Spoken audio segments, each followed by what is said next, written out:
Welcome to Advent of Tessellations 2025. My name is Madonna Yoder, and you're joining hundreds of folders around the world on this 25-day journey into the infinite world of repeating patterns folded from a single sheet of paper. You'll discover many different twists in this challenge, building up to advanced patterns with flagstone motifs of trapezoid twists. Welcome to day 11 of Advent of Tess 2025. We're going to be folding one of the patterns I designed named pivot blocks. It has these cube shapes made up of 3 rhombus twists on both sides of the paper.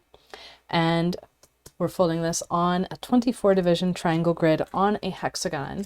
Make sure to sign up at training.gatheringfolds.com/advent to both get the crease pattern for today's on design and also to get a tutorial video on how to fold this grid and information about where you can find paper that's already cut into these hexagons. That's my favorite paper for folding tessellations.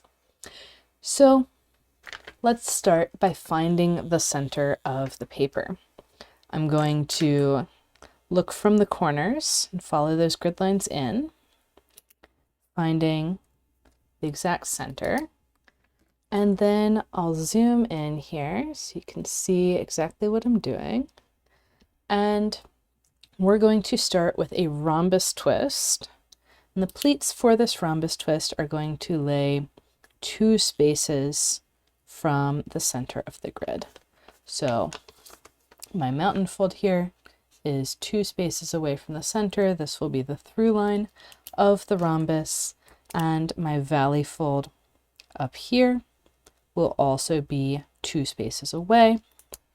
And along with that valley comes a mountain fold that outlines part of the central diamond of the rhombus. If you're choosing not to mark your paper, then you want to find this mountain fold by extending out to the corner of the paper. And that mountain fold is going to hit 2 spaces away from the corner, with the valley on the far side. And then our second pleat, this valley is going to come out, and notice I have this corner that the mountain was coming near. I'm skipping a corner, and then the next corner above that corner, 2 spaces from the corner, is where the valley fold will go, and the mountain 1 space above that. So with those 2 pleats in place, there's only one way that this closed rhombus twist can be added to the paper.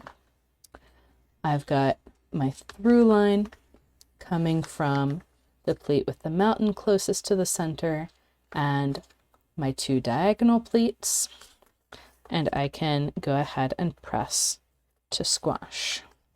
So just like yesterday, we're going around and putting these rhombus twists on both sides of the paper, marking the paper A and B.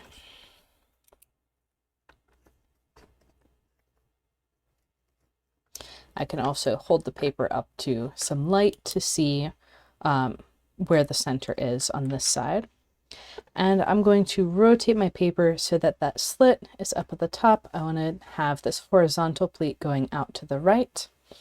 And at the end of the slit, exactly the same spacing we saw yesterday, I will have a valley fold coming down. And here this mountain fold is coming in. You can see there's a 60-degree angle, 1 grid triangle, between this mountain and the next mountain. That means that that triangle is part of our central diamond. And I'm going to send a pleat back in, and I actually want to stop the progression of that mountain fold 1 space before it hits the next mountain fold. So I want to leave space for my 2 triangle setups. So I'll have a valley come down. You can't quite see it yet, but there's going to be a valley next to this mountain fold. So on the opposite side of the central diamond. You see the same thing on the opposite side. And those valleys are going to make a three-way intersection. I'm also going to have a three-way intersection of mountain folds one space away to finish off the triangle wrap, and this portion is going to tuck under. But before I can do that, I also need a three-way intersection at the point I just marked. I already have this one mountain feeding in. I'm going to have the second. The third needs to go off in the corresponding direction, and we're going to open the pleat to find that third mountain fold. And with all of that in place, I can get my rhombus twist set up. And notice this time I'm not setting up to squash this triangle. I'm going to let it lay down flat over the top of the rhombus as the rhombus is squashed. So that's the difference between today's pattern and yesterday's. We're switching which of the triangle setups gets squashed into a triangle twist. So now when we flip over, instead of leaving this triangle wrap to become a rhombus later, I'm going to squash it into a closed triangle twist. Then I'll rotate my paper so that this pleat coming from the rhombus on the back is horizontal and heading out to the right. This puts the previous rhombus below the center. And I'll repeat those steps. It'll look slightly different since I'm on the opposite side of the paper and using the opposite handedness of twists, but I have that valley popping out from the end of the rhombus slit. This is also 2 spaces away from the center. And then I have my mountain fold 1 space further away, which helps define the central diamond.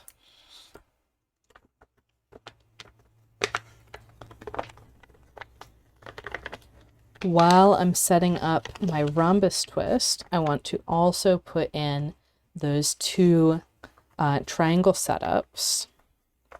So this mountain fold that's coming down through here, so the opposite side of the central diamond, we have this mountain fold coming down through here. We want to let it go just 1 space out from the central diamond, and then put in a closed triangle twist. Notice this point is 1 space out from the end of the rhombus slit. So we're coming 1 space out here, putting in a 3-way intersection of mountain folds for basically setting up a triangle twist, and then we can wrap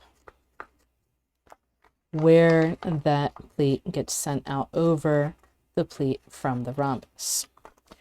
And once again, the triangle on the same side as this rhombus is going to be laid down flat while we deal with things on the other side. And I'm going to say that this flap is going to tuck under the triangle that we already have in place. I think that's going to be a better arrangement for when we get around to it again in the next ring around the center. Then I'll flip over, turn that triangle wrap into a closed triangle twist, and repeat the cycle. So I'm working on the top, so in these layers, if we look at these as stair-step pleats, here I'm starting at the bottom of the stairs and stepping up and stepping up. I want to work with the bottom step of these stair-step pleats. And I'm going to have, so we've seen the directions on both sides already.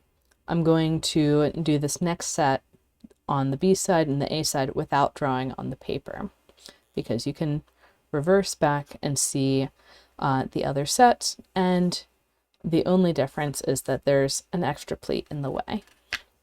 So I'll find my new valley fold, comes to the end of the slit, which doesn't really look like a slit anymore, I've got to say, because the triangle took some paper away from it. And I'm setting up my new rhombus twist with the two triangle setups right next to it. Notice how this is pretty free-floating, pretty 3D, until I get my pleats solidly in place and press to squash.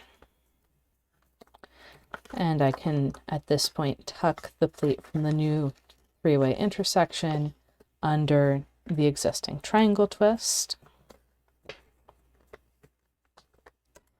And flipping over, the only difference this time from the previous rhombus is that we also need a triangle wrap over here. So I'm going to have my valley fold for my new rhombus twist. Oh, before I do that, actually, I'll remember to squash this triangle twist. It's easy to forget. So we're going to have this valley fold that's going to come, and I'll open the overlap so I can pop down the grid line with the valley as it passes over the grid line with the mountain. And that will give me a triangle wrap. And don't be confused by this open triangle twist showing up. We do want a rhombus instead. So notice if you had the open triangle twist show up, then this is one side of the central diamond. And that might actually be a decent way of figuring out where your rhombus twist needs to go. The problem is that any of those sides from an open triangle could start feeling like the right side to put the second part of the central diamond. But I digress. I've got this mountain fold coming back through here that would be causing a pleat overlap, and I'll put in a triangle setup above and a triangle setup below. Yes, I am making it look easier than it actually is. Just want to put that on the record. And then we can squash our new rhombus twist, tuck under the pleat of our new triangle, or our new three-way intersection, flip over, squash the triangle twist on this side. We want to be careful this time not to squash this three-way intersection, this triangle wrap. We want to specifically squash the one that pulls some paper away from the rhombus slit and has its corner at the corner of a rhombus twist. Then we can continue and turn that other triangle wrap into a rhombus twist. And I'm just going to leave a pleat overlap on this side because we'll see it in the more familiar way on the other side of the paper. And we're going to have to flip over there anyways to squash our triangle that we're putting in down here. So I'm putting in three-way intersection of mountains above. There's going to be a second three-way intersection of mountains one grid spacing away, three-way intersection of valleys down below, and it all lays down flat once the rhombus is squashed.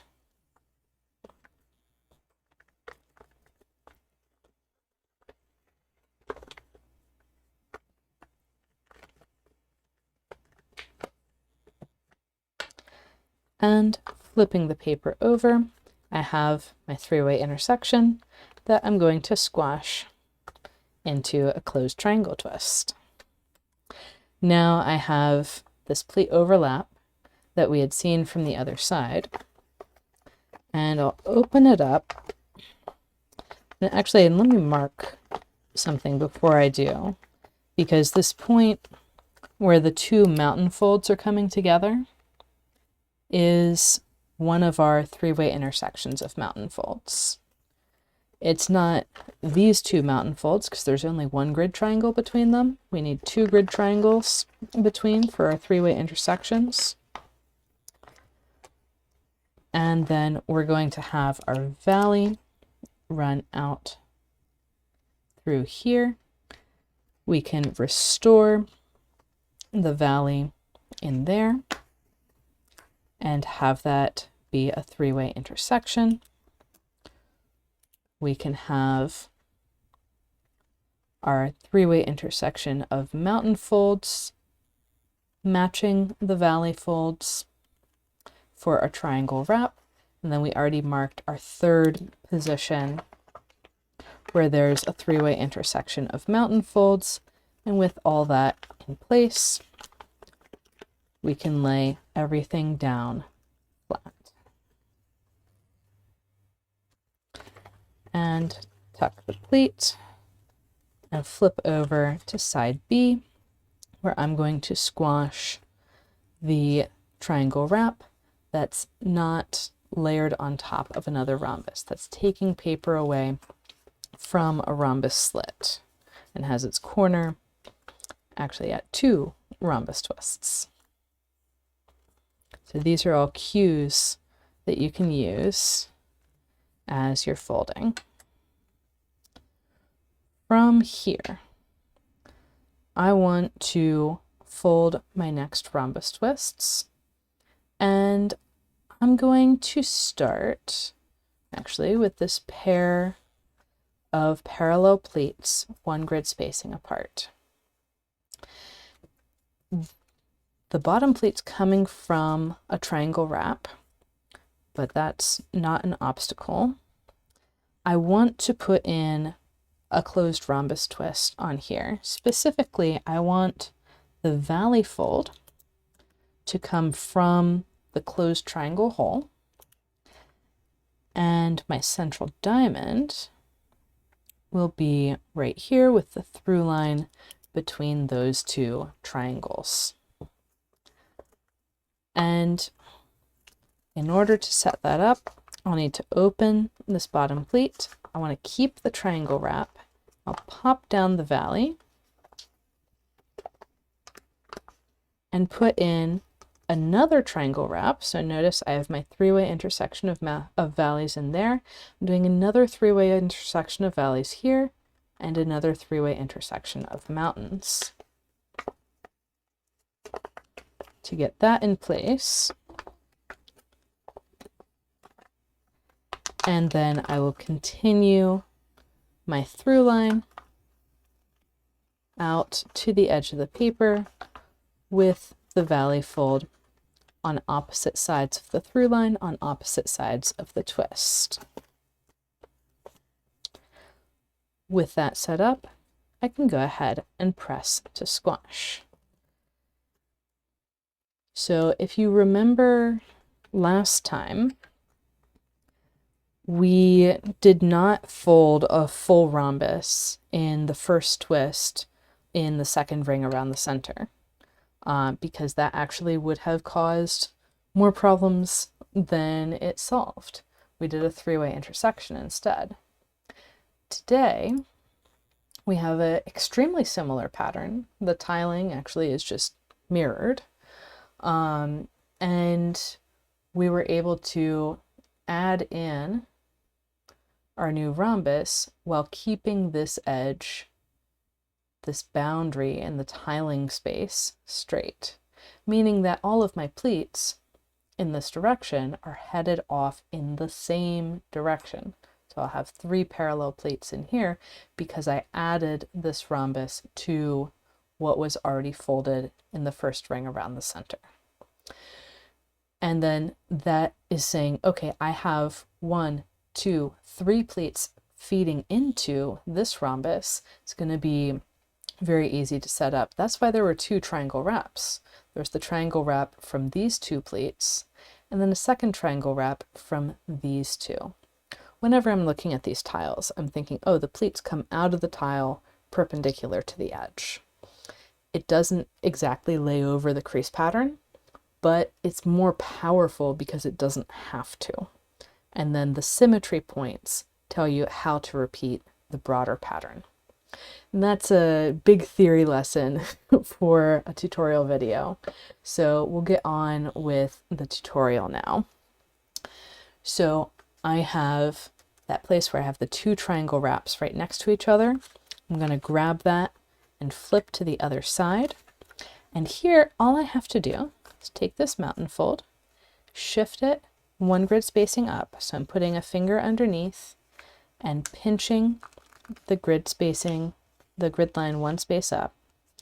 And I'm moving the valley fold as well, that used to be here, over to the far side of the mountain.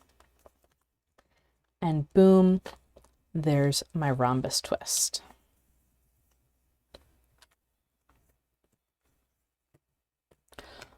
Also, one other thing that tiling diagram showed me is that in this ring around the center, we're going to be doing only rhombus twists. And then it's time to do the next rhombus twist. I'm going to choose to work on this side of the paper, setting up a rhombus here and with wraps on either side. And then when I flip over, I can resolve both of the wraps and then add a new rhombus, just like we did yesterday, but it looks different because it's different wraps. It's a slightly different sequence. So here we're going to do the same thing as the first rhombus in this ring around the center. We're going to have the valley fold come out. It's going to hit one space from this corner. Valley's coming from the closed triangle hole. And we're going to open up our pleat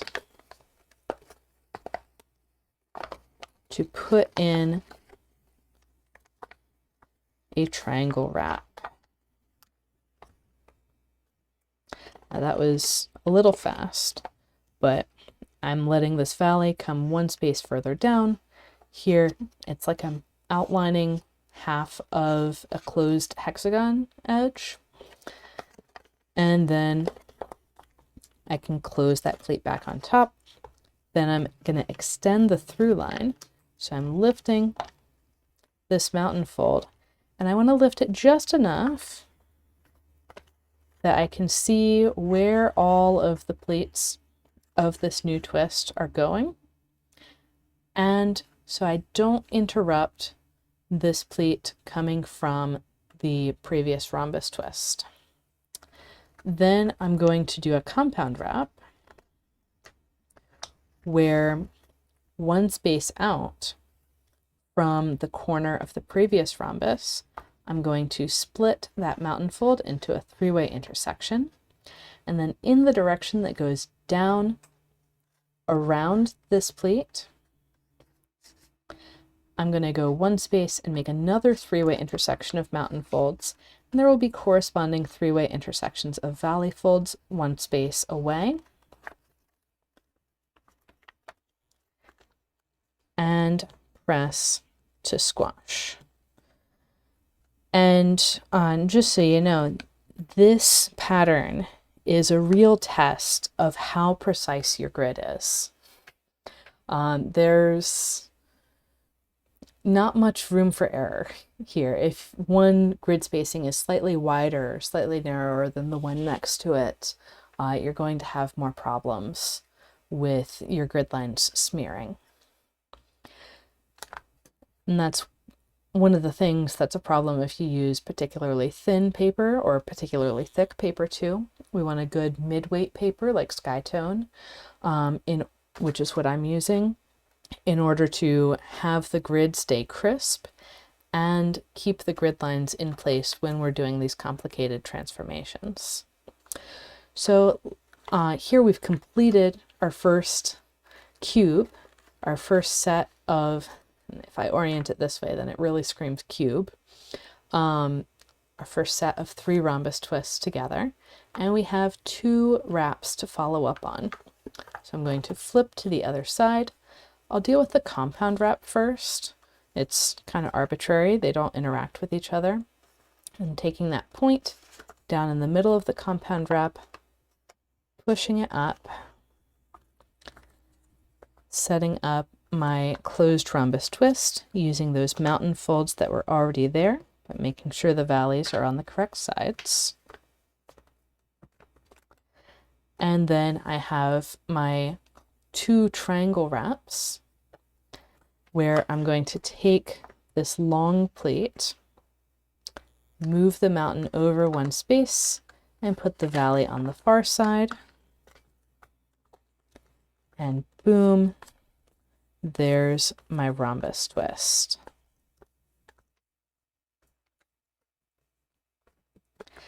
Now I'll add a new rhombus on this side, and I'm going to have my valley fold come out from that closed triangle hole. I'm going to pop this long mountain down at the valley, let the valley run 1 space further, make a 3-way intersection of valleys down below, and a 3-way intersection of mountains using this grid line 1 space above the valley for my mountain fold coming in. And this will still be pretty 3D until I push up. So whenever I'm pushing up from the back, I'm always holding the paper on the front too to make sure it doesn't go too far. So I pushed up my through line of the rhombus, and then I can put in this zigzag compound wrap to get things squared away. And miraculously, we have a nice stable surface to squash the twist on.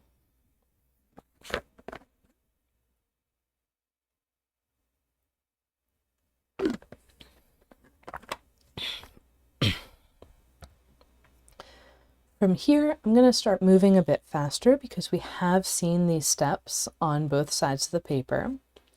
Flipping over, I'll turn that compound wrap into a rhombus twist.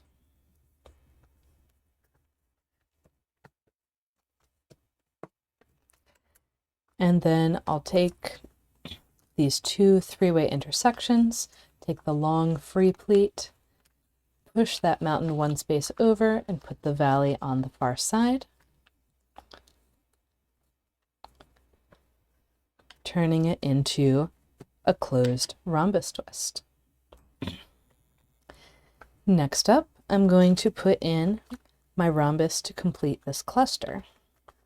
I'll open up this topmost mountain fold, put in the valley of my new rhombus twist, do a triangle wrap immediately so things don't get away from me, and make sure that this pleat coming to the existing rhombus is fully flattened while I find the extension of my through line. Then I'll put in a compound wrap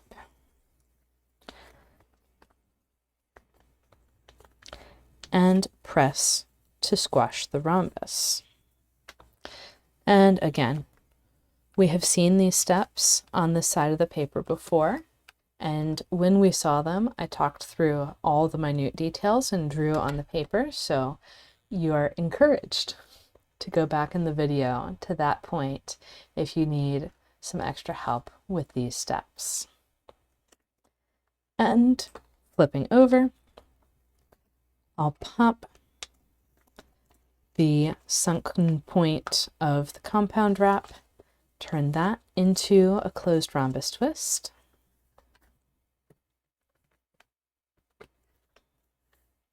Then slide this pleat over,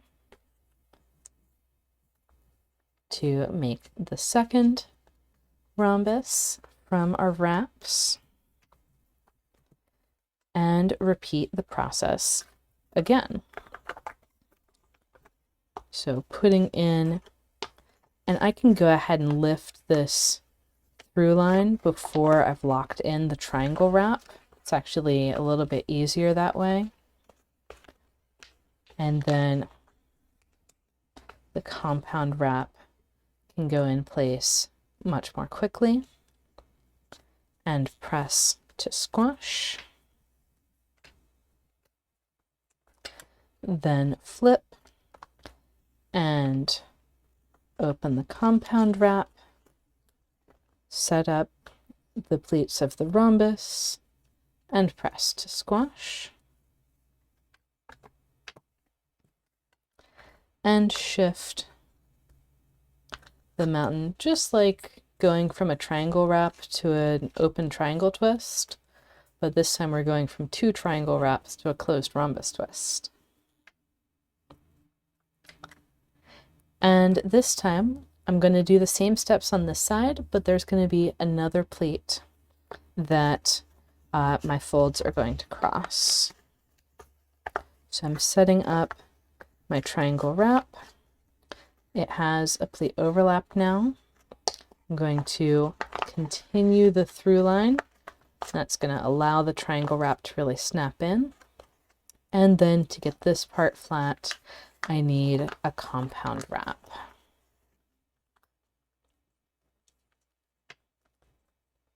And press to squash. Flipping over, I'm going to turn the compound wrap into a closed rhombus twist.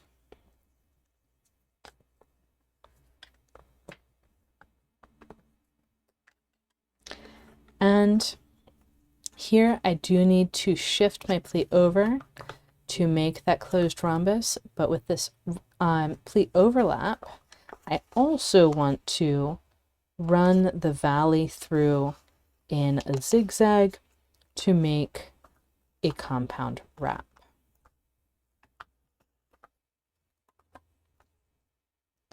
And press to squash.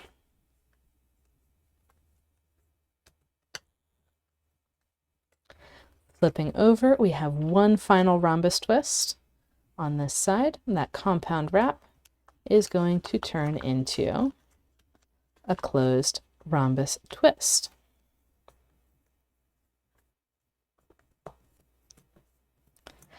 So there we are with our pivot blocks pattern that has exactly, up to mirror symmetry, the same thing on both sides of the paper. It's more obvious that it's the same when I flip it up and down, because those blocks stay roughly 2 on top, 1 on the bottom. If I flip side to side, you can see 2 on the bottom, 1 on the top, then on the other side. But that is how much we can fit on this grid. Technically you could fit more, but you'd end up running into the edge of the paper a lot. You can fit more blocks with some slight cutoffs on 32 grid divisions.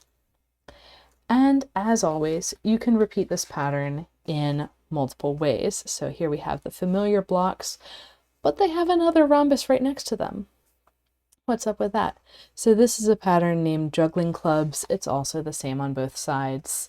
And you can get the crease pattern in large format on 64 grid divisions for both pivot blocks and juggling clubs in the Advent of Tess 2025 ebook, which is at gatheringfolds.com,